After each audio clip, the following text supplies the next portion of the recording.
সাল 1968। সময় বর্ষাকাল, চারিদিকে থই থই পানি। আমার বয়স তখন 8 বছর এবং ছোট ভাইয়ের বয়স মাত্র 2 বছর। রাত আনুমানিক 1টা বা 2টা হবে। সবাই গভীর ঘুমে মগ্ন। হঠাৎ মায়ের খুব বাইরে যাবার দরকার পড়ে, তাই ডেকে উঠান আমাকে। তখনকার সময়ে ল্যাম্প, হ্যারিকেন এগুলোই ছিল, তাই মা আমার হাতে একটি হ্যারিকেন দিয়ে দরজা থেকে সামান্য একটু সামনে দাঁড় করিয়ে রাখে। কম বেশি সবাই জেনে থাকবেন যে গ্রাম অঞ্চলের টয়লেট বাসা থেকে কিছুটা দূরে হয়, আর টয়লেটের সাথে ছিল বড় একটা খাল। মা টয়লেটে যাওয়ার সাথে সাথেই খুব হয়রান এবং ভীতস্ত চেহারা নিয়ে দৌড়ে এসে হুমড়ি খেয়ে পড়েন আমার উপরে। সাথে সাথে আমি জোর করে একটা চিৎকার দিই। চিৎকার শুনে আমার দাদু বাবাকে ডেকে নিয়ে আসে এবং আমার মাকে ঘরে নিয়ে যায় এবং তাড়াহুড়ো করে দরজা বন্ধ করে দেয়। কোনো কিছু জিজ্ঞাসা করার আগেই দাদু হ্যারিকেনের আলোটা কমিয়ে দেন। খুব তাড়াহুড়া করে মাকে নিয়ে বিছানায় যেতে চাইলেও মায়ের দাঁড়ানোর কোনো ক্ষমতা ছিল না। ওই বয়সে আমার মাথায় এরকম চিন্তা আসেওনি। ঘুমিয়ে গিয়েছিলাম, ভেবেছিলাম হয়তো মায়ের কোমরে ব্যথা, কিন্তু সমস্যাটা হয়েছে পরবর্তী দিন সকালবেলা। মায়ের যেরকম পেট ব্যথা তেমনি বমি আর পেটের সমস্যা দেখে মনে হচ্ছিল মায়ের শরীরের একটা জায়গায় মাংস টেনে অন্য জায়গায় জমাট বাঁধে। তার আর্তনাদে বাড়ির সবাই এসে হাতে পায়ে তেল দিতে থাকে। তখন ডাক্তার কাছাকাছি না থাকাতে কোনো একভাবে আমার চাচা একজন ডাক্তার নিয়ে আসে, কিন্তু ডাক্তার এসে বলে মা নাকি আর বাঁচবে না। আশ্চর্য বিষয় হলেও এটি সত্য যে ভোর 5টা থেকে সকাল 11টার মধ্যে মাত্র 4 থেকে 5 ঘন্টার ব্যবধানে মা সম্পূর্ণভাবে বিছানায় পড়ে যান। তার খাওয়া দাওয়া, নড়াচড়া, এমনকি মুখের কথাটা পর্যন্ত বন্ধ হয়ে যায় এবং দিনটি শুক্রবার হওয়াতে 12টায় আজানের ঠিক শেষ মুহূর্তে আমার মা এই দুনিয়ায় শেষ নিঃশ্বাস ত্যাগ করেন। ছোট ভাইটির বয়স 2 বছর হওয়াতে তেমন কিছু না বুঝলেও আর কখনো মা বলে ডাকতে না পারার কষ্টটা ছোট থেকে তাকে পোহাতে হবে বেশ বুঝতে পারছিলাম। এরপর নামাজ শেষে জানাজা হয় এবং তারপরে হুজুর আমাদের সাথে দেখা করেন এবং আমার ছোট ভাইকে মাথায় হাত বুলিয়ে দেন। শেষে আমার বাবাকে সহ আমাদের 4টা তাবিজ দিয়ে যান এবং আমাদের ঘর বন্ধ করে দিয়ে যান। কিন্তু আমার মায়ের শেষ নিঃশ্বাসের বিনিময়ে থামেনি এই মৃত্যু। মা নাকি তার মুখ থেকে জবান বন্ধ হবার ঠিক আগ মুহূর্তে শুধু একটি কথাই বারবার বলে যায়, আর সেটি হলো 7 জন জিন, ওরা 7 জন, ওরা সবাইকে নিয়ে যাবে। আর বাবার থেকে হুজুর এই কথাটি শুনেই আমাদের তাবিজ দিয়েছিলেন। এরপরে বাবা এবং আমরা কেউ ঘর থেকে রাতে বের হতাম না। কিন্তু ঠিক পরের দিনই আমার এক শহীদ নামে চাচাতো ভাই আমার মায়ের মতন করে মারা যায়। এতে পুরো বাড়ির সবাই, আশেপাশের সবাই ভীতস্ত হয়ে পড়ে। এরপরে আমার মামি অনেকের বারণ উপেক্ষা করে আমাদের দেখতে আসে, কিন্তু আশ্চর্যজনক ভাবে আমার মামি 3 দিন পরে মারা যায়। এরপরে এক চাচাতো ভাইয়ের বউ, তার 3টি ছোট বাচ্চা, যার মধ্যে একজন আমার থেকে 1 বছরের ছোট ছিল। এরপরে নূরজাহান নামে এক চাচাতো বোন ঠিক একইভাবে মারা যায়। এরপরে ঘটে গা শিউরে ওঠার মতো ঘটনা। চাচাতো বোন মারা যাওয়ার পরে আসর নামাজ বাদ তার জানাজা দেওয়া হয়, কিন্তু আমাদের সেই হুজুর জানাজা দেওয়ার পরেই তিনিও তার পরের দিনই মারা গেলেন। এরপরে 6 দিনে 4 জন মারা যায়। কে কখন মৃত্যু দেখা পাবে প্রতিটা মুহূর্ত কাটতে লাগলো আতঙ্কে। এরপর মাগরিবের আগেই সবাই যে যার ঘরে চলে যেত। এরপরে এটির একটা বিহিত করার জন্য সবাই মিলে একজন হুজুর খুঁজছিল, কিন্তু এমন কিছু শোনার পরে কেউই আসতে রাজি হচ্ছিল না। এরপরে অনেক খুঁজে বড় একজন আলেম বাড়িতে নিয়ে আসা হয়, কিন্তু সে বাড়িতে প্রবেশ করার সাথে সাথেই বলে দিলেন এই কাজ তার পক্ষে করা অসম্ভব এবং সে 3 দিন পরে আরো 3 জন নিয়ে আসবেন এর বিহিত করার জন্য বললেন।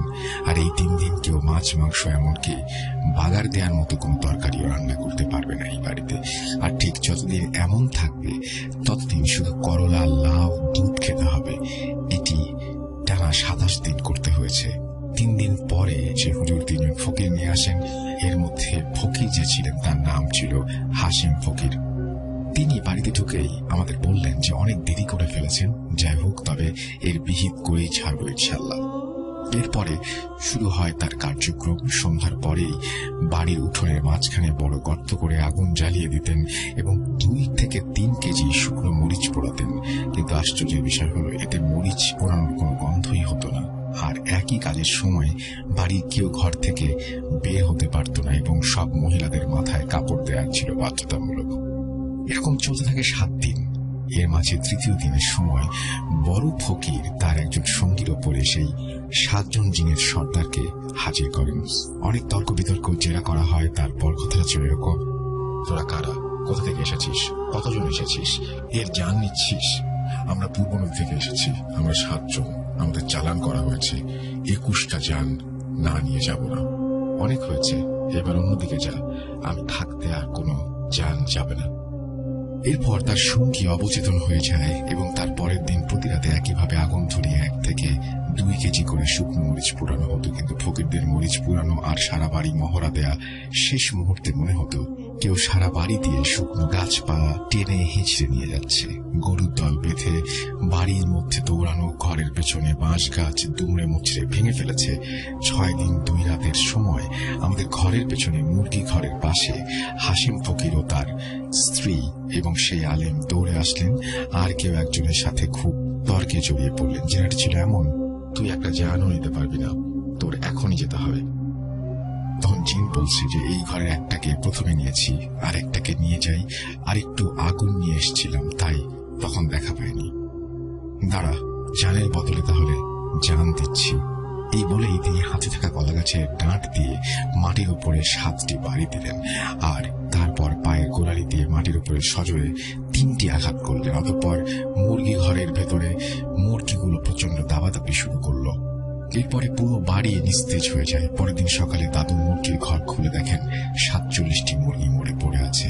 এরপরে ফকির ও আলেম আসেন, আর ইনশাল্লাহ আমরা বিপদ মুক্ত হই। অতঃপর দাদু বললেন তিনি নাকি আমাকে ঘরে আনার সময় দেখেন যে অনেক লম্বা 7 জন খালাকে পানির উপর দিয়ে পশ্চিম পাশ দিয়ে বাড়ির দিকে নিয়ে আসছে, যার কারণে দাদু তাড়াহুড়া করে দরজা বন্ধ করে নাতির কাছে আগুন ছিল তাই নাগালে পান এবং সেটা নিয়ে আসেন। কিন্তু ওকেই যেতে হয়েছিল।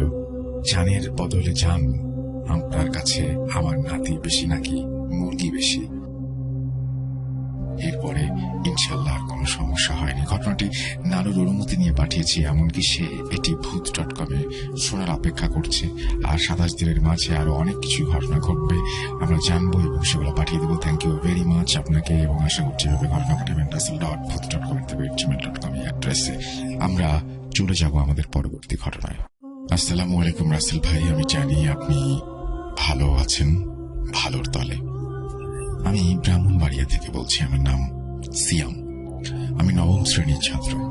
আজকে ভূত.com-এ এটা আমার প্রথম ঘটনা, তাই কোনো ভুল হলে ক্ষমা সুন্দর দৃষ্টিতে দেখবেন। এখন আমি যে ঘটনাটি বলবো এটা আমার ফ্রেন্ড তামিম, তার সাথে ঘটে যাওয়া একটি ঘটনা। তামিম নামটি ছদ্ম একটা নাম ব্যবহার করা হয়েছে। জানি না ঘটনাটা কতটা ভয়াবহ, ঘটনাটি বিশ্বাস করা বা না করা আপনাদের ব্যাপার। আমি তামিমের ভাষায় ঘটনাটি বলছি। সময়টা 2012-র শেষ এবং 2013-র শুরুর দিকের ঘটনা। আমার বয়স তখন 5 বছর। আমরা গ্রামের বাড়িতে থাকতাম। আমার লেখাপড়ার জন্য আমরা গ্রাম থেকে ব্রাহ্মণবাড়িয়া শহরে এসেছিলাম 2012 সালের 29 ডিসেম্বর। তখন আমি ছোট, নতুন শহরে আসছিলাম, সবকিছুই নতুন ছিল আমার জন্য। ঘটনা 1, সময়টা 2012-র 29 ডিসেম্বর থেকে 2013-র 5 জানুয়ারির মধ্যে কোনো একটা সময় হবে। তখন অনেক রাত, আম্মু ঘুমাচ্ছিল। বলে রাখা ভালো, আমার বাবা প্রবাসী, তাই আমি, আমার বোন এবং আম্মু বাসায় থাকতাম। আমাদের বাসা ছিল ব্রাহ্মণবাড়িয়ায় তখনকার সবচেয়ে বড় বিল্ডিং, যেটা 14 তলার পাশে। ওই রাতে যখন আমার ঘুম ভাঙে, তখন আমি জানালার কাছে দেখি একটা অতি প্রাকৃতিক কিছুর অস্তিত্ব। কিছু খেয়াল করার পর আমি অবয়বটাকে দেখতে পেলাম। ওই অবয়বটা আমাকে দেখে একটা পৈশাচিক হাসি দেয়, যা দেখে অনেক ভয় পাই এবং আমি যে ঘুমিয়ে পড়ি। সকালে আমি এটাকে ভুল ভেবে আর আম্মুকে বলিনি। ঘটনা 2, এর কিছুদিন পরে আম্মু বলল রাতে আমাদের খাট নাকি অনেক কাঁপছিল। প্রথমে আম্মু ভেবেছিল ভূমিকম্প, পরে পাশে খেয়াল করে দেখতে পেল অন্য কোনো কিছু নড়ছে না। তখন আম্মু কিছুটা ভয় পায় এবং দোয়া কালাম পড়ে ঘুমানোর চেষ্টা করে। ঘটনা 3, এর পরের দিনের ঘটনা। দ্বিতীয় দিনের মতোই আবার এই ঘটনাটি ঘটল। তখন আমিও ওই খাটের কম্পনটি অনুভব করেছিলাম। ঘটনা 4, এর পরের দিন আমার আম্মু আর আমার দূর সম্পর্কের একজন খালুর সাথে যোগাযোগ হলো, যিনি হুজুর। তখন আম্মু আমার খালুকে বাসায় আসতে বললেন। তিনি আমাদের বাসা পুরো বাসা ঘুরে আম্মুকে বললেন তিনি পরদিন জানাবেন। এরই মাঝখানে আমাদের নানা রকমের অতি প্রাকৃত ঘটনা ঘটতে থাকে। পরদিন আমার খালু আম্মুকে ফোন করে বলল একটা খারাপ জিন যা আমার উপরে আসর করার চেষ্টা করছে। ওই দিন বিকেলে খালু আমার বাসায় আসার কথা বললেন। যথারীতি খালু বিকেলে বাসায় এসে আমাদের তিনজনকে 3টা তাবিজ দেন এবং সব সময় এটা আমাদের পড়ে থাকতে বললেন। এরই সাথে উনি আমাদের বাসা বন্ধ করে দেন। কিন্তু খালু আমাদের বলেন কোনো মৃত বাড়িতে বা জানাজায় অংশগ্রহণ করার সময় যেন তাবিজ খুলে যায়। ঘটনা 5। এরপর 5 বছর চলে যায়। সময়টা 2018। আমি তখন 5ম শ্রেণীতে পড়ি। এরই মাঝে আমার সাথে অন্য কোনো ঘটনা ঘটেনি। ওই বছর আমি গরমের ছুটিতে আমার মামার বাড়িতে যাই এবং এর মধ্যে এক শুক্রবার জুম্মার নামাজের পর একজনের জানাজা ছিল। তখন আমি জানাজায় অংশগ্রহণ করি, কিন্তু তখন আমি তাবিজ খুলতে ভুলে যাই, আর এটা আমি তখন খেয়ালও করিনি। ঘটনা 6। ওই দিন রাতে আমি এবং আমার মামাতো ভাই বাইকে ঘুরতে যাওয়ার সিদ্ধান্ত নিই। আমার মামাতো ভাইয়ের নাম সাইম, এটিও ছদ্মনাম। বাইকটা সাইম ভাইয়ের না, বাইকটা ছিল তার বড় ভাই রাজীব ভাইয়ের। আর বাইকটা অনেক এক্সপেন্সিভ হয়। সাইম ভাই খুব ভালোভাবে চালাতে না পারায় রাজীব ভাই বাইকটা সাইম ভাইকে দিতে চাইত না। ওই দিন রাজীব ভাই বাড়িতে না থাকায় আমরা সবাই লুকিয়ে লুকিয়ে ঘুরতে যাওয়ার সিদ্ধান্ত নেই। ঘটনা 7। আমরা প্রায় 11:30টার দিকে বাসা থেকে বের হই। অনেক সময় ঘোরার পর সাইম ভাই বলল তার বন্ধুর বাসায় যাবে, তাই আমরা তার বন্ধুর বাসায় যাই। ওখানে সাইম ভাইয়ের বন্ধুর সাথে অনেক সময় কথা বলার পর আমরা বাসায় চলে আসলাম। তখন অনেক রাত। মাঝখানে রাস্তায় অনেক সময় চলার পরও আমাদের যেন রাস্তা শেষ হচ্ছিল না। তখন আমি এবং আমার মামাতো ভাই তো নানা রকম ভয়ানক শব্দ শুনছি। তখন আমার মামাতো ভাই আয়াতুল কুরসি পড়তে শুরু করলো এবং ওই মায়াজাল থেকে বেরিয়ে আসলো এবং তাড়াতাড়ি সামনের এলাকার মসজিদে আমরা দুজনই ঢুকে পড়ি। আমরা মসজিদের ভেতর থেকে বাইরে নানা ধরনের আওয়াজ পাই, মনে হয় কেউ আমাদের ডাকছে এমন। তখন আমরা একটি কথা বারবার শুনতে পারছিলাম, কথাটি ছিল এমন, বাইরে আয়। আর শুনতে পারলাম আমাদের নাকি ছাড়বে না। তখন ভয়ে মসজিদে উঁচু করে কোরআন পড়তে শুরু করলাম। এর একটু পরে আমরা দেখতে পেলাম ওই মসজিদের বড় হুজুর আসলেন এবং আমি হুজুরকে সবকিছু খুলে বললাম। তিনি তখন ওই তাবিজটা দেখাতে বললেন, কিন্তু আমার মনে পড়ে তখন আমি হুজুরকে তাবিজের কথা বলিনি। তো হুজুর জানলো কিভাবে? তখন আমি এই বিষয়টি খেয়ালও করিনি তেমন। তারপর হুজুর আমাকে তাবিজটি ফিরিয়ে দেয় এবং আমাকে তাবিজ পড়তে বলে। আবার হুজুর আমাদের বলল একটু পর ফজরের নামাজ পড়ে আমরা যেন বাসায় যাই। হুজুর আমাদের আরো বললেন আমার সাথে আর কিছু হবে না। এটা বলে হুজুর বাইরে চলে যান। ওই রাতে ফজরের নামাজের সময় আমার আরেক মামাতো ভাই নামাজ পড়তে আসে, যার নাম শরীফ। তিনি 5 ওয়াক্ত নামাজ পড়তেন। শরীফ ভাইকে দেখে আমরা তখন ঘটনাটি বলতে পারিনি। তখন আমি একটা জিনিস খেয়াল করলাম, ওই বড় হুজুর নামাজ পড়তে আসেননি, নামাজ পড়তে এসেছিল বড় হুজুরের ছাত্র। আর আমি শরীফ ভাইকে নিয়ে তখন বাড়িতে চলে যাই। পরদিন বিকেলে আমরা শরীফ ভাইকে সবকিছু খুলে বলি। তখন শরীফ ভাই বলে মসজিদের বড় হুজুর তো অসুস্থ, তিনি 1 সপ্তাহ থেকে হাসপাতালে, হুজুরের ছাত্র নামাজ পড়েন। এটা শুনে আমি এবং সাইম অনেক ভয় পেয়ে যাই। আমি তখন ওই বড় হুজুরের ছাত্রকে সম্পূর্ণ ঘটনা বলি। তিনি বলেন এরকম অনেক ঘটনা আমাদের সাথে ঘটে যা কখনো বুঝতে পারি না, যার কোনো বিশ্লেষণ থাকে না, হয়তো আমাদের কাছে থাকে না, হয়তো ওই সময় আমাদেরকে সাহায্য করেছিলেন তিনি, হয়তো তার রূপ ধরে ভালো কোনো জিন। এরপর আমার সাথে আর কোনো ঘটনা ঘটেনি এই বলে আমার বন্ধু তামিম তার ঘটনা শেষ করে। জানি না ঘটনাটি কতটা ভয়াবহ হয়েছে, কিন্তু তামিম বলে ঘটনাটি সম্পূর্ণ সত্যি। লেখায় ভুল ত্রুটি হলে ক্ষমা করবেন।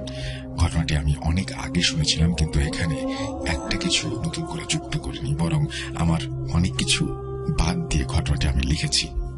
আমার নিজস্ব নাম্বার না থাকায় আমি নাম্বার দিতে পারলাম না। রাসেল ভাই, আপনাকে ধন্যবাদ এত সুন্দর করে ভূত.com এর মাধ্যমে আমাদের ভয়ের জগতে নিয়ে যাওয়ার জন্য। দীর্ঘদিন চলুক ভূত.com, পাশে আছি। আসসালামু আলাইকুম রাসেল ভাই। ওয়ালাইকুম সালাম। জানি আল্লাহর রহমতে ভালোই আছেন। আমার নাম রিয়াজ। তারপরে তিনি তার ঠিকানা শেয়ার করেছেন, গৌরীপুর, ময়মনসিংহ। অনেকদিন ধরে ভাবছিলাম এই ঘটনাটি পাঠাবো, কিন্তু সময়ের অভাবে পাঠাতে পারিনি, তাই আজ লিখতে বসে গেলাম।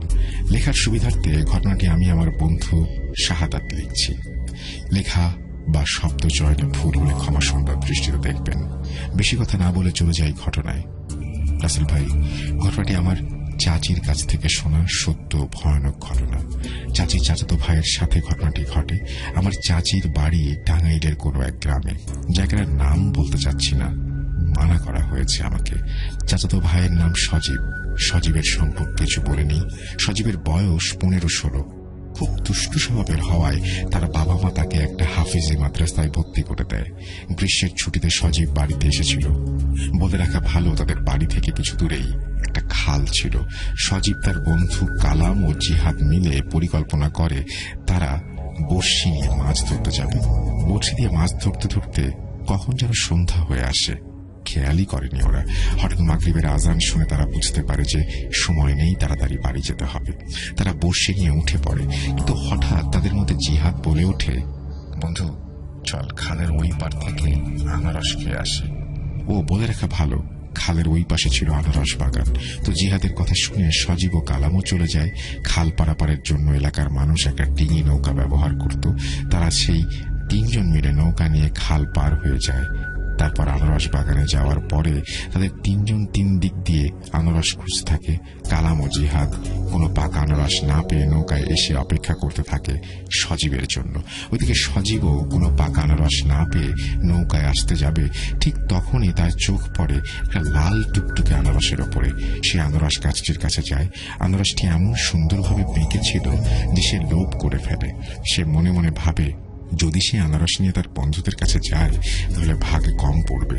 তাই সে লোভ সামলাতে না পেরে কামড় বসিয়ে দেয় আনারসের ওপর। কামড় বসানোর পরে আচমকা তার মুখের ভেতর থেকে গলগল করে রক্ত ঝরতে থাকে। হাতে থাকা আনারসটি একটি বিড়ালে পরিণত হয় এবং ঝাঁপ দিয়ে ঝোপের আড়ালে ঢুকে পড়ে।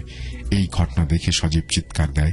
চিৎকার শুনে কালাম এবং জিহাদ দৌড়ে আসে। সজীব, কি হয়েছে? কি রে, চিৎকার করছিলি কেন? তোর মুখে রক্ত কেন? সবই বলবো, আগে বাড়ি চল। কি হয়েছে বলবি তো? বললাম তো, বাড়ি চল।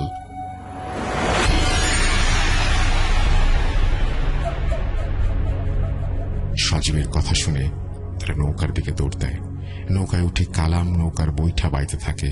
কিন্তু আশ্চর্যের বিষয় এই যে যতই জোরে বৈঠা বাওয়া হোক না কেন, নৌকায় 1 চুল পরিমাণও নড়ছিল। নৌকা না নড়ার কারণে জিহাদ বলে, কিভাবে বাইছিস? নৌকা 1 চুলও নড়ে না, দে আমাকে, দে। এই বলে বৈঠা নিয়ে বসল জিহাদ।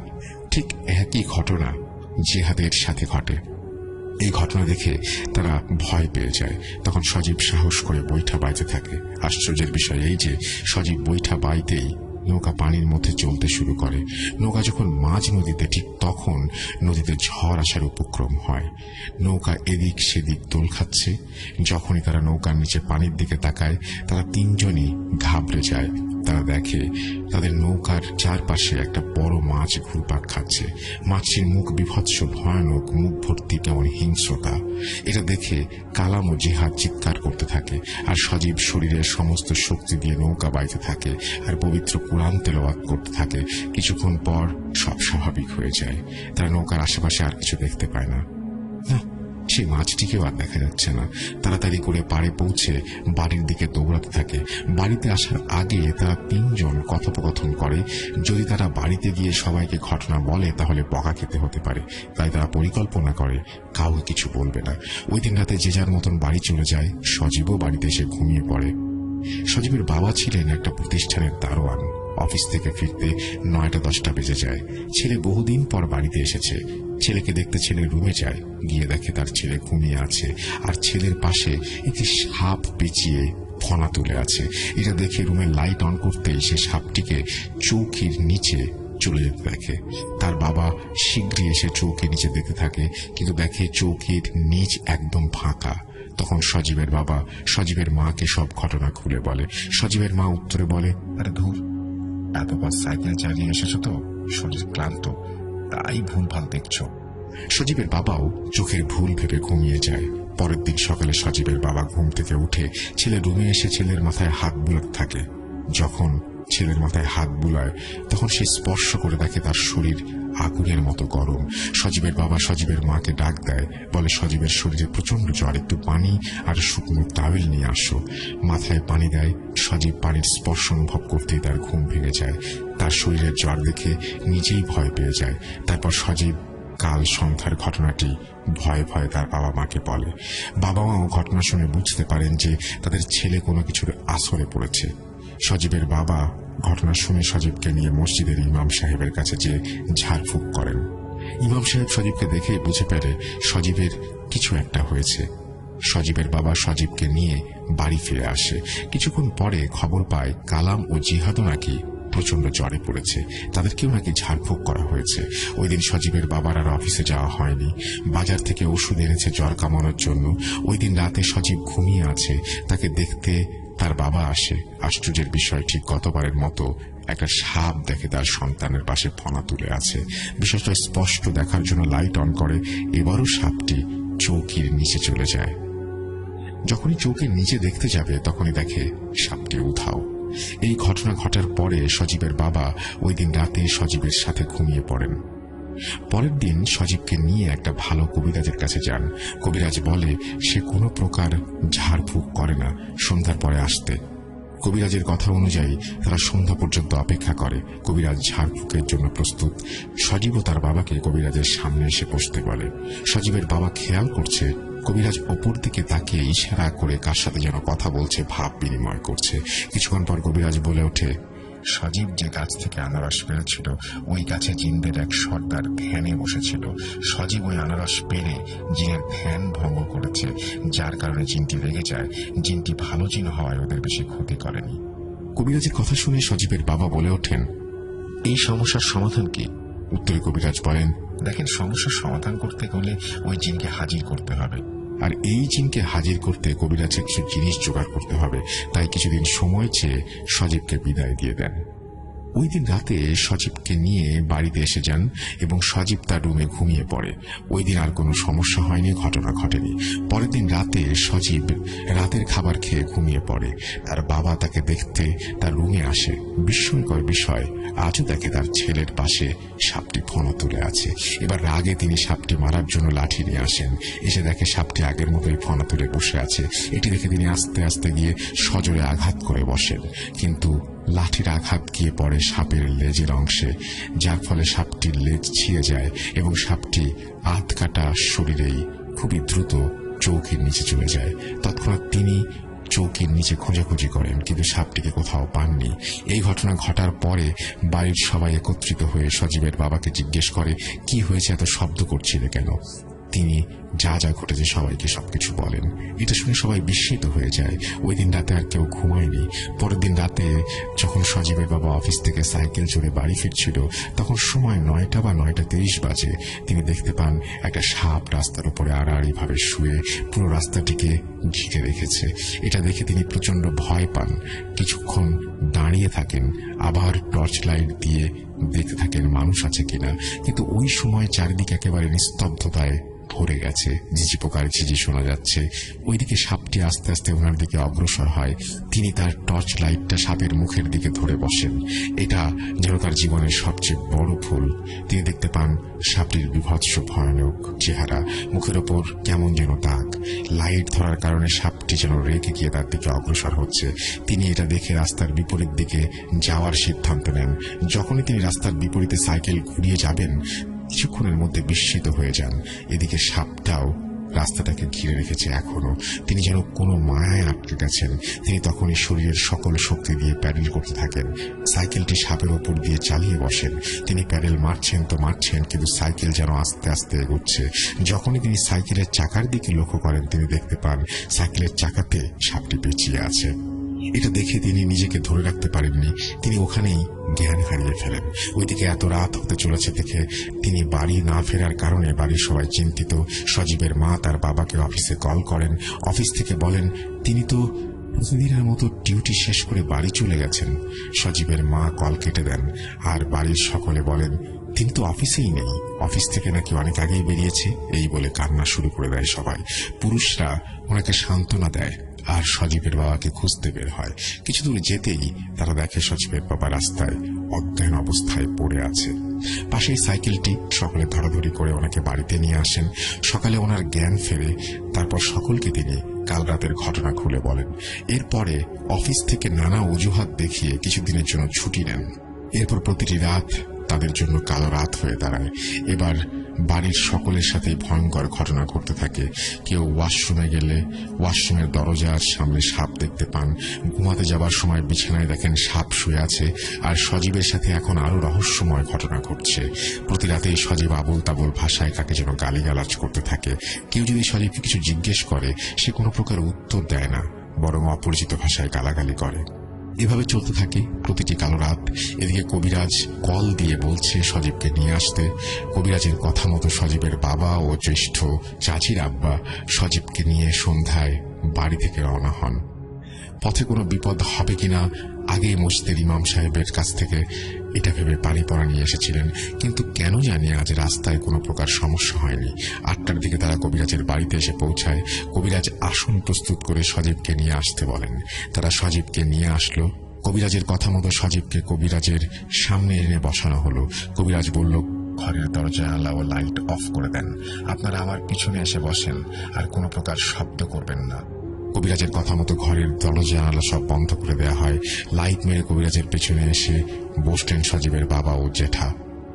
পুরো ঘর অন্ধকার, কিন্তু মোমবাতির আলো জ্বলছে সজীবের সামনে। কবিরাজ মন্ত্রপাঠ শুরু করলেন। কই, কোনো কিছুই তো কাজ করছে না। এভাবে প্রায় আধ ঘন্টার মতো মন্ত্রপাঠ। হঠাৎ আচমকা প্রকট শব্দ শোনা যাচ্ছে। মনে হচ্ছে বাইরে যেন ঘূর্ণিঝড় হওয়ার উপক্রম। কবিরাজ যেন আরো একটু জোরে জোরে মন্ত্রপাঠ করছেন। হঠাৎ মোমবাতি নিভে যায়। কবিরাজও মন্ত্রপাঠ থামিয়ে দেন। সজীব মাটিতে নেতিয়ে পড়ে। কবিরাজের পড়া বালি ছিটাতে সজীব উঠে বসে ঘুমাতে থাকে। কবিরাজ সজীবকে জিজ্ঞেস করেন, কে তুই? বুঝতে পারলাম যে হাজির হয়েছে কিছু একটা। সজীবের ভেতর থেকে কবিরাজের কথা মতো উত্তর দিয়ে উল্টো বলে, আমাকে কেন ডাকলি? কে তুই এটা আগে বল। আমি কে, বড় না ছোট, সব বুঝে গেছিস? এই বলে সজীবের ভেতরে থাকা জিনটি বলে ওঠে, আমি জিনদের সর্দার। বলেই ভয়ানক হাসিতে মেতে ওঠে। জিনের কথা শুনে কবিরাজ বলে, এই ছেলে না হয় ভুল বুঝে এই ভুল করেছিল, তুই কেন তাকে এই ভুলের শাস্তি দিচ্ছিস? শাস্তি? কই, হামজাকে কোনো প্রকার শাস্তি দিতে চাইনি। তার বাবা আমার এক প্রজাকে লাঠি দিয়ে পিটিয়ে তার পা ভেঙে দিয়েছে, তাই তো তার ছেলে আজ এই অবস্থা। তোর প্রজা কেন প্রতি রাতে এই ছেলের বিছানায় এসে থাকে? আমি পাঠিয়েছিলাম ভয় দেখানোর জন্য, যেন আর কোনোদিন এমন ভুল না করে। আমি তো কোনো ক্ষতি করিনি তার ছেলের, কিন্তু সে আমার প্রজার ক্ষতি কেন করল? একে আমি ছাড়ব না বলে ভয়ানক হাসি দেয়। কবিরাজ জিনটাকে গরু ছাগল ইত্যাদির লোভ দেখিয়ে সজীবকে ছেড়ে দিতে বলে, কিন্তু কিছুতেই সে ছাড়তে রাজি না। হঠাৎ আবারও ঘর প্রচন্ড জোরে কাঁপছে। এখন যেন ঘরটা ভেঙে পড়বে। কি হচ্ছে কিছুই বুঝতে পারছে না সজীব। সজীবের বাবা জ্যাঠা চিৎকার করতে শুরু করলো। তারা কিছুক্ষণ পর সব স্বাভাবিক হয়ে যায়। সজীব নেতিয়ে পড়ে মাটিতে। কবিরাজ দীর্ঘ নিঃশ্বাস ফেলে বলেন, এই জিনকে তাড়ানো আমার পক্ষে সম্ভব না। আমরা মন মরা হয়ে সজীবকে নিয়ে বাসায় ফিরে আসি। আসার পথেও কোনো প্রকার সমস্যা হয়নি। বাড়িতে সবাইকে যা যা ঘটেছে সবই বলি। শুনে সবাই কান্না করতে থাকে। এদিকে সজীবের জ্ঞান ফিরে আসে। সজীবের বাবার চাকরিটাও চলে যায় এতদিন না যাওয়ার কারণে। সবকিছু যেন অন্ধকার হয়ে যাচ্ছে সজীবের পরিবারের। এত সুন্দর ছেলেটা যেন শুকিয়ে কাঠ হয়ে গেছে। শরীরের সব কয়টা হাড়ি চামড়া ভেদ করে যেন বেরিয়ে আসবে। সজীবের দাদি সারাদিন সজীবের পাশে বসে কোরআন তেলাওয়াত করে, নামাজ পড়ে, আল্লাহর কাছে প্রার্থনা করে সজীবের জন্য। অনেক কবিরাজ দেখিয়েছেন, কোনো লাভ হয়নি। এভাবে একদিন রাতে সজীবের দাদি সজীবের পাশে কোরআন পড়তে পড়তে ঘুমিয়ে পড়েন। হঠাৎ গোঙানির শব্দে তার ঘুম ভেঙে যায়। তিনি দেখেন সজীব বিছানার কোনায় গিয়ে জোরে জোরে চিৎকার করছে। গোঙাচ্ছে বললে বেশি ভালো হয়। সজীবের চোখ দুটো লাল টুকটুকে, কি ভয়ানক একটা হাসি দিয়ে নিজের শরীরের মাংস নিজেই ছিঁড়ে খাচ্ছিল সে। এটা দেখে সজীবের দাদি সজোরে চিৎকার দেয়। আর চিৎকার শুনে বাড়ির সবাই একত্রিত হয়ে সজীবের রুমে আসে। এসে দেখে সজীবের দাদি অজ্ঞান হয়ে বিছানায় পড়ে আছে, কিন্তু সজীব ঘরে নেই। সবাই লক্ষ্য করে ঘরের জানালা খোলা। এটা দেখে সজীবের বাবা ও চাচি বাইরে লাইট মারে এবং বেরিয়ে যায় সজীবকে খুঁজতে। তারা সবাই দেখে সজীব দৌড়ে যাচ্ছে খালের দিকে। সজীবের পেছনে সবাই দৌড়ে যাচ্ছে, কিন্তু সজীবকে কোনোভাবেই তারা ধরতে পারছে না এবং ধরার আগেই সজীব পানিতে ঝাঁপ দেয়। সজীবের পিছু পিছু সজীবের বাবাও ঝাঁপ দেয়। ভয়ে আর কেউ নামেনি পানিতে। সজীবের বাবা পানিতে অনেক খোঁজাখুঁজি করেও সজীবকে পায় না। এলাকার সবাই তোলপাড় করে জড়ো হয়। সজীবের বাবা সারা রাত পানিতেই ছিল। যদিও আরো কয়েকজন পানিতে নেমে খোঁজাখুঁজি করে, তবুও পায়নি তাকে। ফজরের আজানের পরে সবাই লক্ষ্য করে সজীবের লাশ ভেসে উঠেছে। সজীবের বাবা তাড়াতাড়ি তাকে পানি থেকে তুলে এবং মৃত মানুষের জন্য যা যা করা হয় তাই করা হয়। দুপুরের মধ্যেই লাশ গোসল দিয়ে দাফন করানো হয়। এই ঘটনায় তার পরিবার পুরো ভেঙে পড়ে। ভেঙে পড়বেই বা না কেন? এত আদরের সন্তানের অকাল মৃত্যু মেনে নেওয়া যায় না। কোন বাবা মা মেনে নিতে চাইবে? এই বলে চাচি তার ঘটনা শেষ করেন। ঘটনাটি ভালো লাগলে পড়ে শোনাবেন। এই ঘটনা সিলেক্টেড হলে আমাদের কাছে আরো ঘটনা আছে, ইনশাআল্লাহ পাঠাবো। ভালো থাকবেন। যেভাবে লেখা আছে আমি সেভাবেই শুরু করছি। আমাদের এই ঘটনাটি যিনি পাঠিয়েছেন তার নাম নুসরাত জাহান মিম। সরকারপাড়া, লোহাগড়া, নড়াইল থেকে তিনি লিখেছেন। তারপরে তিনি তার ফোন নাম্বার শেয়ার করেছেন। তারপর তিনি লিখছেন, অসংখ্য ধন্যবাদ আমার ঘটনা 80তম এপিসোডে পড়ে শোনাবার জন্য। সময়ের স্বল্পতার কারণে আর ঘটনা লেখা হয়নি, তবে আজ আমার জীবনের সেই রহস্যময় অধ্যায়ের কথা লিখছি। পৃথিবী বড়ই রহস্যময়। এই রহস্যের সমাধান করতে গেলে যেন অতল গভীরে হারিয়ে যেতে হয়, কিন্তু উত্তর মেলে না। শ্রোতাদের বোঝার জন্য ঘটনার কিছু অংশ লিখছি। 2019 সাল রহস্যময় ভাবে আমার শরীরে চিহ্নের সৃষ্টি হয়। এরপর থেকে আমি অদ্ভুত স্বপ্ন দেখতে শুরু করি। দেখতাম গ্রামে আগুন জ্বলছে, গ্রামের লোকেরা আমার কাছে সাহায্য চাইছে। স্বপ্নে দেখতাম আমি সেই গ্রামে হঠাৎ করে গিয়েছি। আমার কাছে মনে হতো যেন স্বপ্ন নয়, সত্যি। স্বপ্নে আমি দেখতে পাই গ্রামের মানুষকে সাহায্য করার জন্য এগিয়ে যাচ্ছি। হঠাৎ করে আমি পড়ে যাই, বেশ ব্যথা পাই। সকালে উঠে দেখি আমার হাতে পায়ে রক্ত নীল হয়ে জমাট বেঁধে আছে, পায়ে মাটি লেগে আছে। এরপর স্বপ্ন এবং বাস্তবতা একসাথে মিশিয়ে যেতে শুরু করে, যার মাধ্যমে আমার জীবনের নতুন অধ্যায়ের শুরু হয়। মানুষের সেই ভয়ঙ্কর আকুতি আজও আমার কানে বাজে। সাহায্য চাই, সাহায্য চাই, সাহায্য চাই। আমি স্বপ্নের মানুষগুলোকে বাস্তবে দেখতে শুরু করি। আব্বু ঢাকায় থাকে, আম্মু নানার বাসায় থাকে, আপু বিশ্ববিদ্যালয়ে পড়ার কারণে বাইরে থাকে, আমি বাড়িতে একা থাকি। আমি দিনের বেলায় পড়ার টেবিলে পড়ছিলাম, হঠাৎ জানলা দিয়ে সেই মহিলাকে দেখতে পাই, শুনতে পাই তিনি আমাকে ডাকছেন, নুসরাত, নুসরাত। ফলে ভয় পেয়ে আমি দাদির বাসায় চলে যাই। বলে রাখা ভালো, আমাদের বাড়ি থেকে দাদির বাসায় যেতে 5 মিনিট লাগে। আমি রাতে দাদির বাসায় থাকতে শুরু করি। 20 মে 2022 সাল। আমি প্রাইভেট পড়ে আসি। সন্ধ্যায় দাদির বাসায় চলে যাই, রাতের খাবার খাই। রাত 1টা বাজে। আমি পড়া শেষ করে ঘুমোতে যাই। লাইট অফ করে দেওয়ার পর থেকে আমি কারোর উপস্থিতি অনুভব করি। আমি স্বপ্নের মতো বাস্তবেও সেই গ্রামের মানুষের আর্তনাদ শুনতে পাই। পেটের বাম পাশের চিহ্নটা যেন জ্বলছে। দেখি চিহ্নটা লাল হয়ে জ্বলজ্বল করছে। ব্যথায় আমি ছটফট করছি। তারপর আমি ঘুমিয়ে পড়ি। এই ঘুমের মাধ্যমে আমি স্বপ্নের দুনিয়ায় প্রবেশ করি। এবার রাজপ্রাসাদের অন্য রুমে আমি দাঁড়িয়ে আছি। আমার শরীরে যেমন চিহ্ন আছে, ঠিক একই চিহ্ন দেখতে পাই। চিহ্ন যেন হাওয়ায় ভাসছে আর লাল হয়ে জ্বলজ্বল করছে। চারিদিকে একই চিহ্ন। কারো ডাক শুনে ফিরে তাকাই। তিনি বলছিলেন, এসেছেন আপনি? আমাদের এই অপেক্ষা কবে শেষ হবে?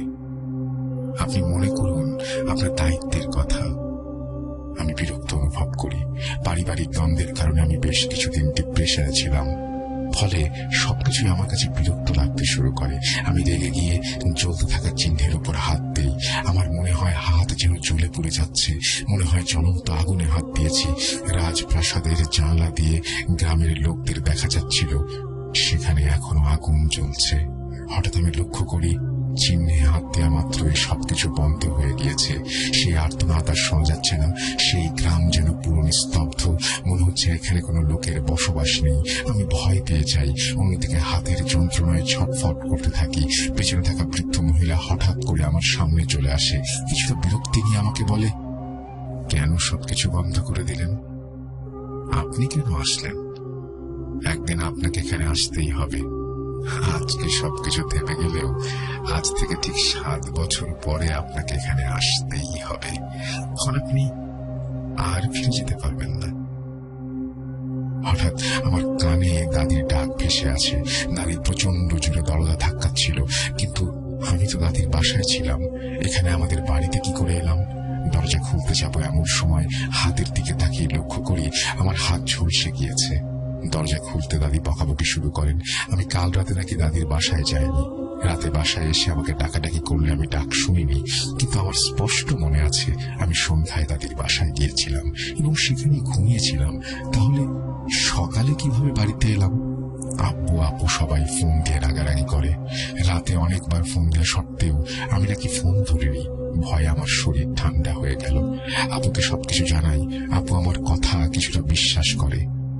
আমার কাছে মনে হতে থাকে আমি যেন ঘোরের মধ্যে আছি। 2-3 দিন বাসায় ছিলাম, কোথাও যাইনি। শরীর অসুস্থ হতে শুরু করে, ফলে আপুর বাসায় চলে আসি। এরপর একদিন আমি স্কুলে যাই। স্কুল শেষে দোকানে দাঁড়িয়ে আছি, এমন সময় সেই বৃদ্ধ মহিলাকে দেখতে পাই। তিনি এসে আমার হাত ধরেন এবং আমাকে বলেন, মনে আছে তো আমার কথা? 7 বছর পর আসতেই হবে তোমাকে, আসতেই হবে। বন্ধুদেরটাকে পেছনে তাকাই, সামনে তাকিয়ে দেখি তিনি আর নেই। ওরা আমাকে বলে আমি বাসায় চলে আসি।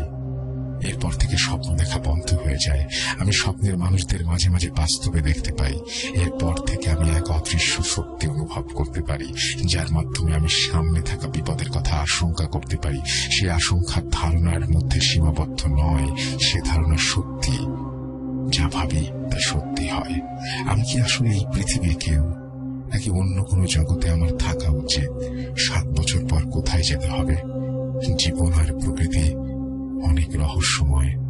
জীবনের এই রহস্যময় গৌরব বাঁধার উত্তর আমি আজও বের করতে পারিনি। আমি ভূত.com-এর নিয়মিত শ্রোতা। ভালো থাকবেন, দোয়া করবেন। Entertainment is a must.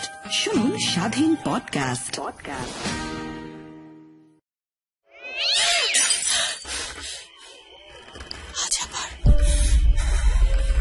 শুনতে পাচ্ছেন শব্দটা? ভয়ের আরেক নাম ভূত.com with Russell।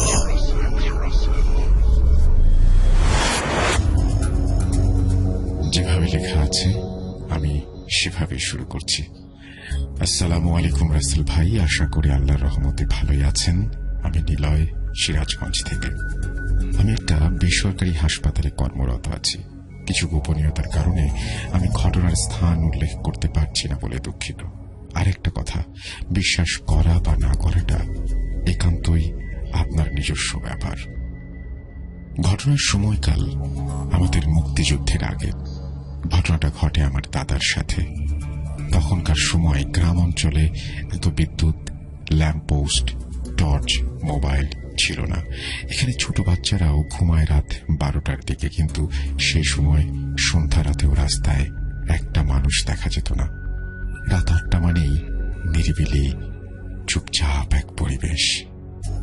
ঘটনার শুরু হয় আমার দাদার সাথেই। আমার দাদার একজন গরুর ব্যাপারী ছিলেন। আমাদের বাড়িতে মুদির দোকান ছিল। অনেকেই জানেন হয়তো, ইসলামিক মাহফিল অনেক বড় সড়ো পরিসরে আয়োজিত হয়। আগের সময়ও তেমন ছিল। আমার দাদা তার দোকানের কিছু মালামাল সহ সেই ইসলামিক মাহফিলে ছোট্ট একটা স্টল দেন। যেখানে ইসলামিক মাহফিল হচ্ছে সেটা আমাদের বাসা থেকে 2 গ্রাম পরের একটা মাদ্রাসা। বেচা কেনা শেষ করতে করতে রাত প্রায় 9টা বেজে যায়। তখন আমার দাদা চিন্তা করেন, অনেক রাত হয়ে গেল, এখন বাড়িতে ফিরতে হবে। আরেকটা জিনিস বলে রাখি, এই ঘটনা ঘটে আমার দাদুর বিয়ের কয়েক মাস আগে। যাই হোক, উনি তার দোকানের সব মালামাল গুছিয়ে একটা টেবিল উল্টা করে সেখানে সব জিনিস রেখে মাথায় নিয়ে হাঁটা শুরু করেন।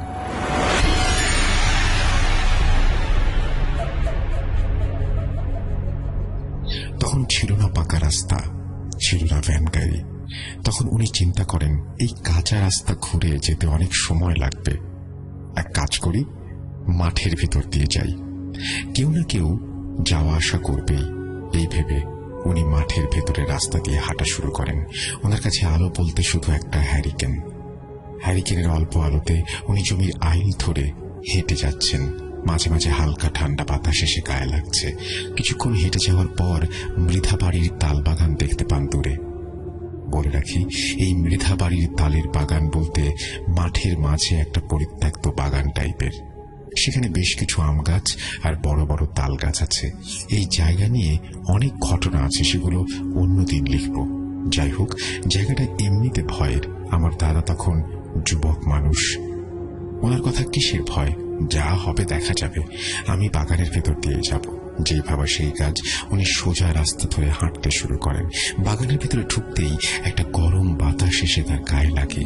এই ঠান্ডা পরিবেশে এমন গরম বাতাস এমন ভাবে তার গায়ে লাগে, তিনি একটু অবাক হন। বাগানের ভেতরের ছোট আঁকা বাঁকা রাস্তা, তাল গাছ, আম গাছের নিচ দিয়ে হাঁটতে থাকেন তিনি। প্রথমে তাল গাছটা পার হয়ে যেতেই ধপাস করে ওপর থেকে কিছু একটা পড়ার শব্দ পান। উনি ভাবেন অনেক সময় সাপ তাল গাছ থেকে নিচে পড়ে, না হলে বাদুড় হবে হয়তো। আর একটু সামনে যেতেই একটা সাদা টুপি পাঞ্জাবি পরা হুজুরকে আসতে দেখেন তিনি সেই বাগানের রাস্তা দিয়েই। হ্যারিকেনের আলোতে যতটুকু বোঝা যাচ্ছে, আমার দাদার মাথায় যেহেতু বোঝা, তাই উপরের দিকে তাকাতে পারছেন না। তিনি শুধু বুঝতে পারছেন লোকটির বুক অবধি তিনি দেখতে পাচ্ছেন। আমার দাদা ওনাকে বললেন, আসসালামু আলাইকুম হুজুর, আপনি কি ইসলামিক মাহফিলে যাচ্ছেন? আর একটু পরে আখেরি মোনাজাত হবে, তাড়াতাড়ি যান। হুজুরটি জবাবে বলেন, ওয়ালাইকুম আসসালাম। আমি কোথাও যাচ্ছি না, কিন্তু আপনি আপনার ভালো চাইলে দ্রুত এই জায়গা ত্যাগ করুন। আমার দাদা একটু ভ্যাবা চাকা খেয়ে যান। ওনার কথা বুঝে উঠতে পারেন না। হুজুরটি বেশ খানিকটা দূর দিয়ে পাশ কাটিয়ে চলে যান। আমার দাদা ভাবতে থাকেন, কি হলো? উনি 7-5 ভাবতে ভাবতে এগোতে থাকেন। হঠাৎ একটা বাতাস ওনার হ্যারিকেনের আলো কিভাবে যেন নিভিয়ে দেয়। উনি অন্ধকারে এগোতে থাকেন। হঠাৎ তার পায়ের কাছে কিছু একটা ধাক্কা লাগে। উনি কিছু না বুঝে পা হ্যাঁচকা টান দিয়ে জিনিসটাকে দূরে সরিয়ে দেন। সাথে সাথে মনে হয় যেন সেই বাগানের আম গাছ, তাল গাছের ডালপালা ভেঙে চলে যাচ্ছে। প্রচন্ড ঝড় হচ্ছে, বাতাসের শ শ শব্দে চারিদিকে উন্মাতাল অবস্থা। কিন্তু আমার দাদার গায়ে একটু বাতাস লাগছে না। উনি দ্রুত পা চালাতে লাগলেন। বাগানের শেষের দিকে এগোতেই একটা গোল লাল আলো তার মাথার ওপর দিক দিয়ে উড়ে সেই রাস্তার শেষ বরাবর মাটিতে নামলো। আমার দাদা থেমে গেলেন। কি করবেন কিছু বুঝতে পারছিলেন না। এতক্ষণে তার ভয় লাগা শুরু হয়েছে। তোর জোর করে তিনি দোয়া পড়তে শুরু করেন। চোখ বুঝে উনি দোয়া পড়ছিলেন। হঠাৎ তিনি পিঠে একটা হাতের স্পর্শ টের পেলেন। কিছু বুঝে ওঠার আগে সজোরে একটা থাপ্পড় খেলেন। এবার ছিটকে পড়লেন বাগানের জমিতে। তার পায়ে প্রচন্ড ব্যথা। তাকিয়ে দেখেন সেই আলোটা বাগান থেকে হাওয়ায় ভেসে ভেসে তার দিকে আসছে। আমার দাদা সব ফেলে এক দৌড় দিলেন সামনের দিকে। সেই আলো কিছুক্ষণ তার মাথার ওপর দিয়ে যাওয়া আসা করলো। উনি কিচ্ছু না ভেবে মাঠ পার হয়ে একটা বাড়িতে গিয়ে জোরে চিৎকার করে অজ্ঞান হয়ে গেলেন। আমার দাদাকে ওই বাড়ির লোকেরা চিনতে পেরে পানির ছিটা দেন। জ্ঞান ফেরানোর পরে আমার দাদা শুধু একটু বলেন, ওই লাল আলো। ওনারা বুঝতে পারেন আমার দাদা ভয় পেয়েছেন। সেই রাতে আমাদের বাড়িতে পৌঁছে দেন। তখন অনেক রাত হওয়ায় কিছু জিজ্ঞেস করে না কেউ দাদাকে। পরের দিন সকালে আমার দাদা শুধু এইটুকু বলেন যে, মৃধা বাড়ির বাগানে বড় লাল আলো। এরপর ওনার প্রচন্ড জ্বর আসে। উনি আবল তাবল বকতে থাকেন, মেরে ফেলো, আমার লাগবে না, তুমি নাও, আমাকে যেতে দাও, আমি আসবো না, তুমি কি চাও? এমন নানা রকম কথা বলতে থাকেন। সারাদিন ওনার জ্বর থাকে, সারা রাত জ্বর থাকে। পরের দিন এক কবিরাজ ডাকা হয়। কবিরাজ এসে বলেন উনি ভয় পেয়েছেন, তাই এত জ্বর। পানি পড়া দিয়ে যান আর গুড় পড়া দিয়ে যান। বিশেষ দ্রষ্টব্য, গ্রামে পানি পড়া আর গুড় পড়া দিয়ে ভয় ছাড়ানো হয়। এটা এক্সপিরিয়েন্স আমি নিজেও করেছি। যাই হোক, 2-3 দিন পর একদম সুস্থ হয়ে যায়। শুধু পা মাঝখানো ব্যথাটা থেকে যায়। উনি ঠিক হওয়ার পর সবাইকে পুরো ঘটনা খুলে বলেন। আমার দাদার বাবা বলেন উনি পরের দিন সকালে সেই বাগানের ওখানে গিয়েছিলেন মালামালগুলো আনতে। গিয়ে দেখেন সবকিছু একদম সাজানো গোছানো অবস্থাতেই আছে। আমার দাদা ওনাকে বলেন ধাক্কা লেগে তিনি মাটিতে ফেলে দিয়েছিলেন সবকিছু। কোনোভাবেই গুছিয়ে থাকার কথা না। যাই হোক, উনি সুস্থ আছেন সেটা ভেবেই সবাই কথা ভুলে যায়। না, এখানেই শেষ নয়। ঘটনার শুরু এখানে। বলতে গেলে সবকিছুর শিরোনাম এখান থেকে। আমার দাদা প্রায় সবকিছুই ভুলে গিয়েছিল। এভাবে কেটে গেছে 3-4 মাস। আমার দাদা নতুন বিয়ে করে আমার দাদিকে ঘরে নিয়ে আসেন।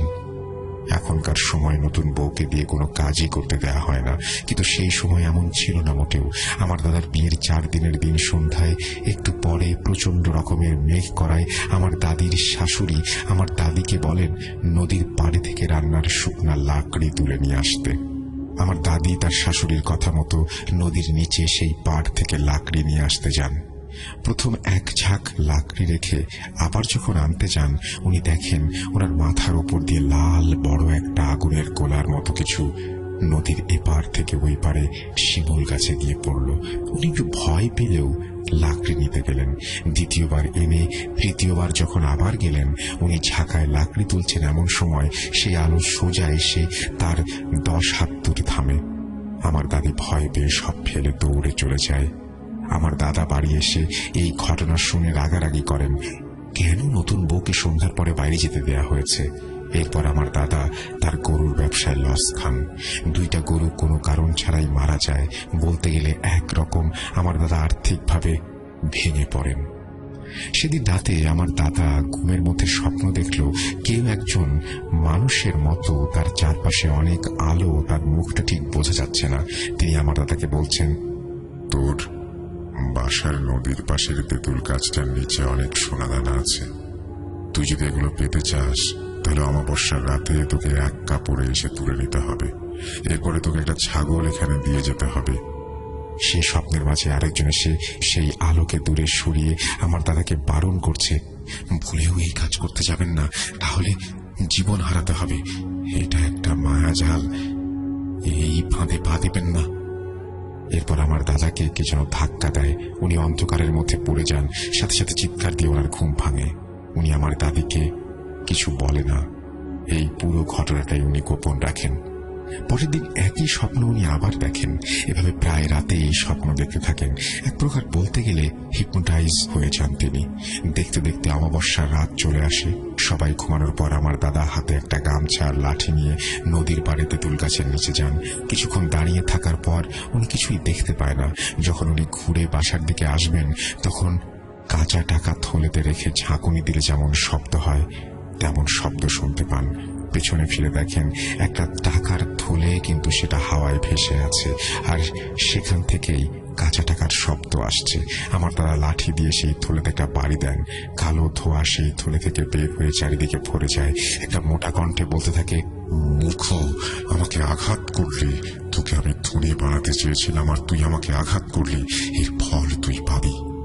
আমার দাদা পেছন ফিরে দৌড় দিতেই তার পায়ে কিছু একটা আটকে যায়। তিনি নড়তে পারেন না। আমার দাদা চিৎকার করতে গিয়েও গলা দিয়ে কোনো আওয়াজ বের হয় না। আমার দাদা চোখ বন্ধ করে দোয়া পড়তে থাকেন। কিছুক্ষণ পর আমার দাদির ডাক শুনতে পান। আমার দাদি নদীর দিকে আসছেন ডাকতে ডাকতে।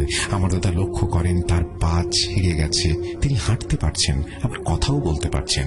আমার দাদিকে সাথে নিয়ে তিনি ঘরে যান। তারপর সব খুলে বলেন। আমার দাদি তখন বলেন উনি ঘুমিয়েছিলেন, কিন্তু চৌকিটাকে যেন জোরে জোরে নাড়াচ্ছিল। মনে হচ্ছিল জোরে ভূমিকম্প হচ্ছে। আমার দাদির ঘুম ভেঙে যায় আর উঠে দেখে আমার দাদা বিছানায় নেই। সেই জন্যই তিনি খুঁজতে বের হয়েছিলেন। সেদিন রাতে আমার দাদার আবার সেই আগের মতো জ্বর ওঠে।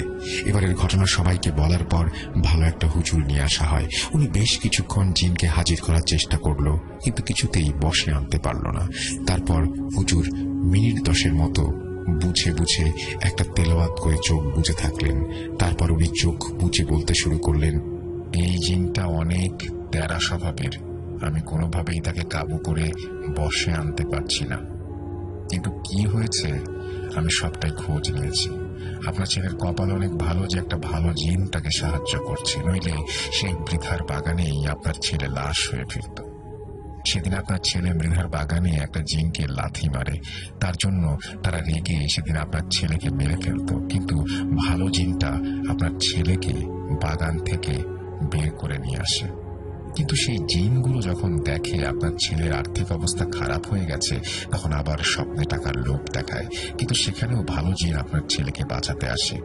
আপনার ছেলে তাদের ফাঁদে পা দিয়ে অমাবস্যার রাতে তেঁতুল গাছতলায় যায়। তাকে টাকার থলেও দেখানো হয়।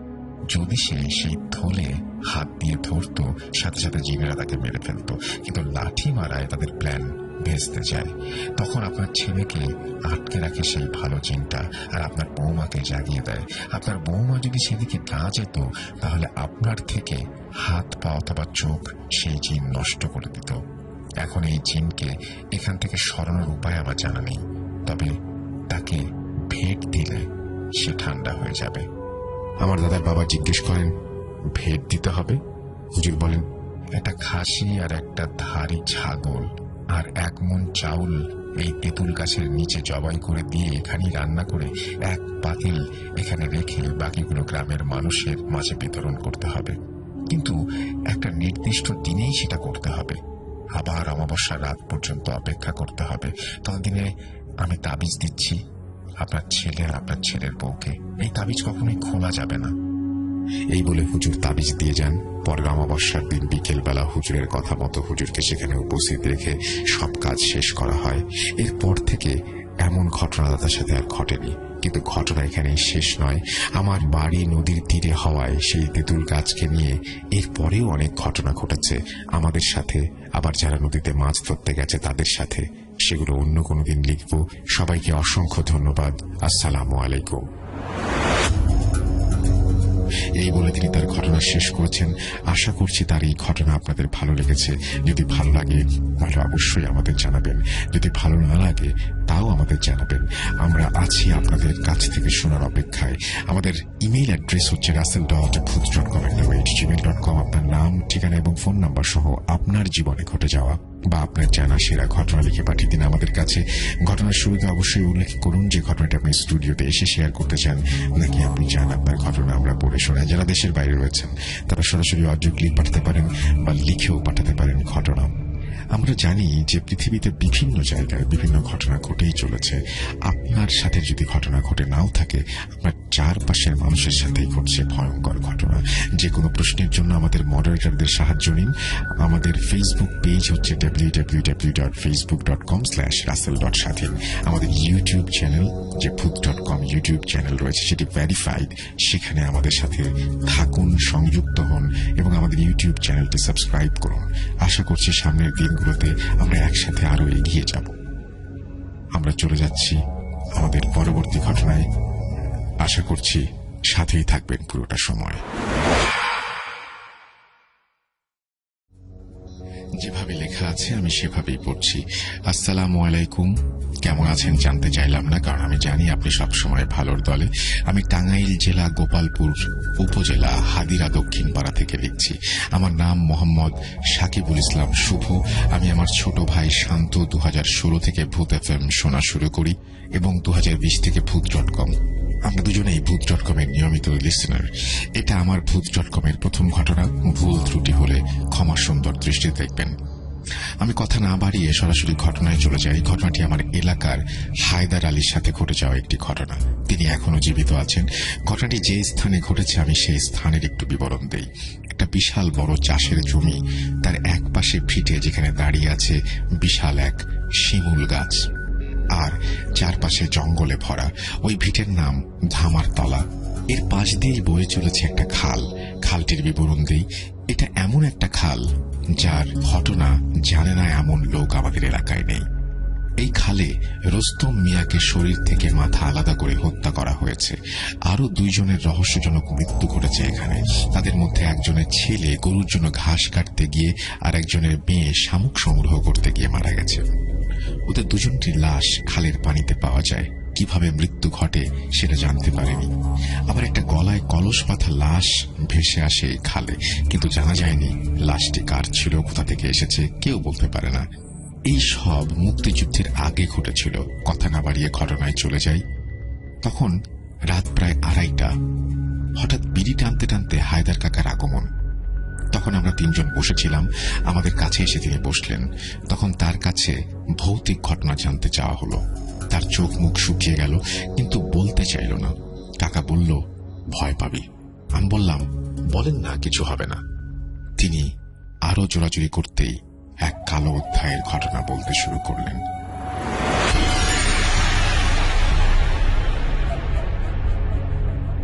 তখনও আমাদের দেশ স্বাধীন হয়নি, আমরা পাকিস্তানের সাথে যুক্ত। আমি তখন যুবক, প্রচুর অভাব। আমি কাজ করি লোকের, আর বয়স তখন 19, বিয়েও করিনি। ধান চাষের সময় একটা কাজ পাই, জমিতে পানি সেচ দেবার। এই ঘামার তলায় খুব খুশি হই কাজটা পেয়ে। রাতে সেখানেই থাকতে চাই। ছোট একটা ঘরও আছে, মাইনেও ভালো। আমি কিছু না ভেবেই রাজি হয়ে গেলাম। শনিবার থেকে আমার কাজ শুরু। প্রথমে হালকা ভয় লাগে, কিন্তু আমি 1 সপ্তাহ কাজ করার পর ভয়টা কেটে যায়। সমস্যা হয় 1 সপ্তাহ পর শনিবার রাতে। সেচ দেয়া শেষ করে ঘুমিয়ে গেছি। হঠাৎ করে আমার ঘুম ভেঙে গেল। তখন আনুমানিক রাত 2টা বা 2:30। আমি উঠলাম, উঠে বিড়ি টানতে লাগলাম, আর বাইরে গিয়ে টয়লেট করে আসলাম। ঘুমাতে যাব ঠিক তখনই আমার ঘরের উপরে বিশাল কিছু একটা পড়ল। মনে হলো শব্দ বিকট। আমি ভয় পাইনি। তখনই আমি বাইরে গিয়ে দেখলাম কিছু নেই। সেদিন কিছু ঘটল না। সাহস বেড়ে গেল। তারপরের রাতে একই ঘটনা। ওই ঘটনার সাথে আমি যেন পরিচিত হয়ে যাই। তারপর শুরু হয় আর একটা সমস্যা। এবার ওপরে নয়, আমার ঘরের দরজায় টোকা। 1 বার, 2 বার, 4 বার। আমি দরজা খুলে দেখি কিছুই নেই। এভাবে কেটে গেল কয়েকদিন। দরজা খুলে কাউকেই দেখতে পাই না। তারপর 2 দিন স্বাভাবিক, শব্দ নেই, কিন্তু আমি যেন ওই শব্দ শোনার অপেক্ষা করি। 3য় দিন একটা টোকার শব্দ, গোঙানোর শব্দ পাই। আমি তখনও জানতাম না আমার সাথে কি ঘটতে চলেছে। এই গোঙানোর শব্দ দিন দিন বেড়েই চলতে থাকে। হঠাৎ একদিন শুনলাম কেউ গোঙাচ্ছে আর ঘরের চারপাশ দিয়ে দৌড়াদৌড়ি করছে। কিছুক্ষণ পর সব ঠান্ডা। ভিটের মেশিন ঘরের দরজার নিচের কিছু অংশ ফাঁকা। হঠাৎ আমি লক্ষ্য করি দরজার নিচ দিয়ে কিছু একটা প্রবেশ করছে। আমি দেরি না করে হাতে একটা রেঞ্জ নিয়ে বেরিয়ে পড়ি এবং দেখতে পেলাম ব্যাঙ আকৃতির একটা বড় মাথা ঘরের ভেতরে, বাকি অংশ বাইরে। আমি কিছু না ভেবেই রেঞ্জ দিয়ে সজোরে সেটাকে আঘাত করি। প্রাণীটি পালিয়ে যায়। আমি তখন একটু চিন্তিত হয়ে পড়ি। এটা আবার কি? এমন আকৃতির প্রাণী আমি জীবনেও দেখিনি। আমার ভয় কাজ করেনি, কিন্তু অবাক হয়েছি বটে।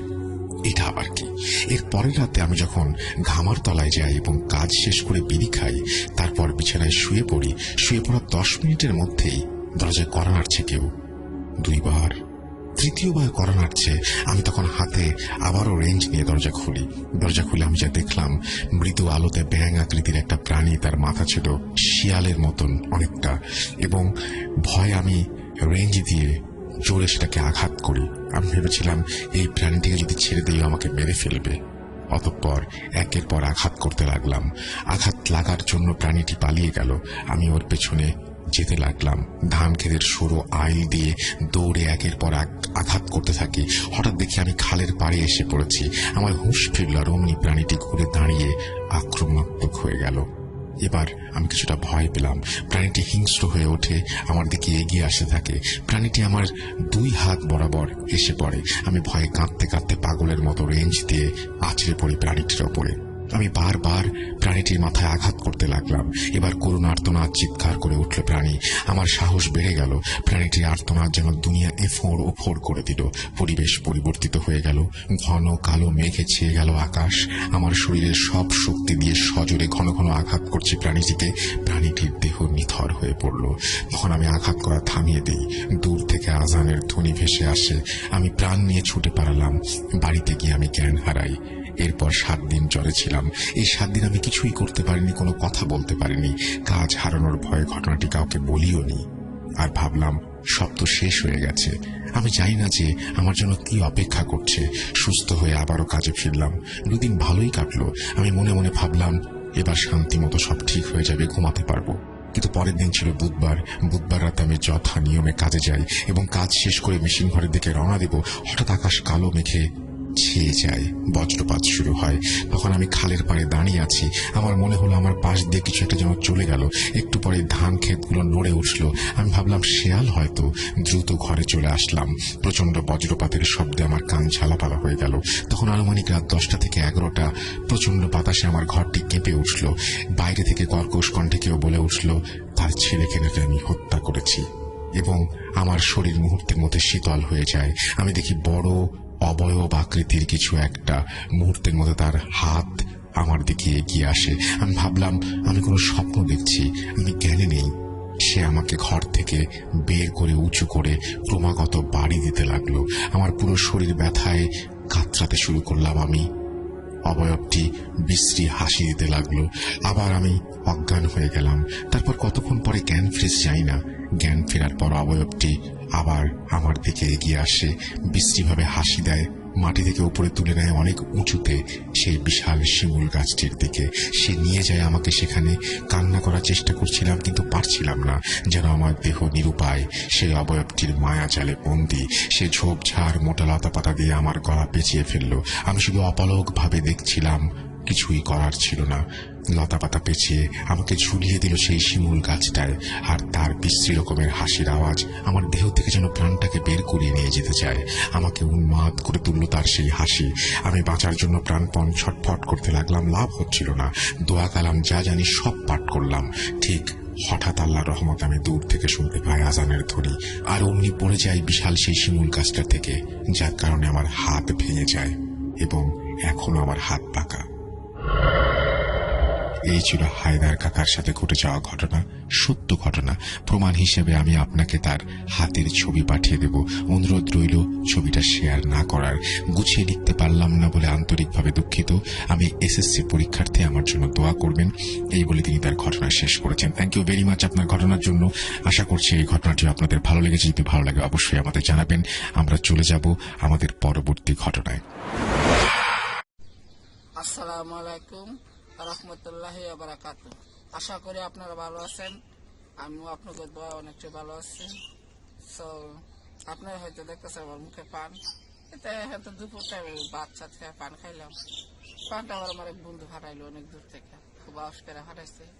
সে চিটাঙ্গুর থেকে ফাটাইছে পানটা, ফায়ার সার্ভিস পান, 150 টাকা দাম, খুবই ভালো পানটা খাইতে। সো আমি সেদিকে আর যাবো না। এই দুনিয়াতে ভাই এখনো ভালো মন্দ মানুষ আছে, না জান নাই তা কোনো কথা নাই। এখনো ভালো মন্দ মিলিয়ে মানুষ আছে। কালকে দেখা গেছে, কালকে আমার নিজের কথাটাই বলি, গেছে কালকে মানে আমি এরকম একটা সমস্যার মধ্যে পড়ছি যে রাস্তায় কোনো গাড়ি ঘুড়ি কিছু পাইতেছি না, বাসা যেমন তার কোনো উপায় নেই। তারপরে গেলাম ইয়ার কাছে, আপনি বাইকের স্টেশনে গেলাম, মানে ফোনটারের স্টেশনে গেলাম। স্টেশনে গিয়ে বললাম, ফোনটার স্টেশনে গিয়ে বললাম যে ভাই আমি তো কেরলা যাবো, আপনি কি আমার নিয়ে যেতে পারবেন কিনা? এক ভাই বললো 200 টাকা রাখবো। আমি কই 20 টাকার বার আপনার 200 টাকা চাইলেন, 100 টাকা চাইলেও মনটা মানা যেত। তার একবারে বললাম হে ভাই, বললো 150 টাকা লাগবে। তা লাস্ট আরেকজনকে জিজ্ঞেস করলাম, সে বলল না ভাই আপনি আমার চা পানের খরচাটা দিলে চলবে, আর কিছু লাগবে না। আপনি যেহেতু এত কয়টা বাজার টাজার নিয়ে যাইতে পারতেছেন না, লাঠি বেন্দা লয়ে যাইতে পারতেছেন না, তো আপনি আমার চা পান খাওয়ার জন্য টাকা দিলেই চলবে। তখন আমি ভাবলাম ঠিক আছে, এভাবে বলতে চলো। তারপর আমি কি করলাম না, উনি নিজে সব গাড়ি গুছতে এখনো বাইন্দা, বাজার হতে যা আছে সব এখানে বাইন্দা বাইকের পিছে ঝুলাই দিল, কিছু সামনে কিছু পিছনে ঝুলাই দিল। ঝুলাই দেওয়ার পরে মানে আমার এতটুকু ভালো লাগছে বাইকে উঠতে যে কি বলবো, যে আমার লাইফে প্রথম তো বাইকে উঠছি, মানে ভালো একটা এক্সপিরিয়েন্স হইলো, খুবই ভালো লাগলো, জুস লাগলো।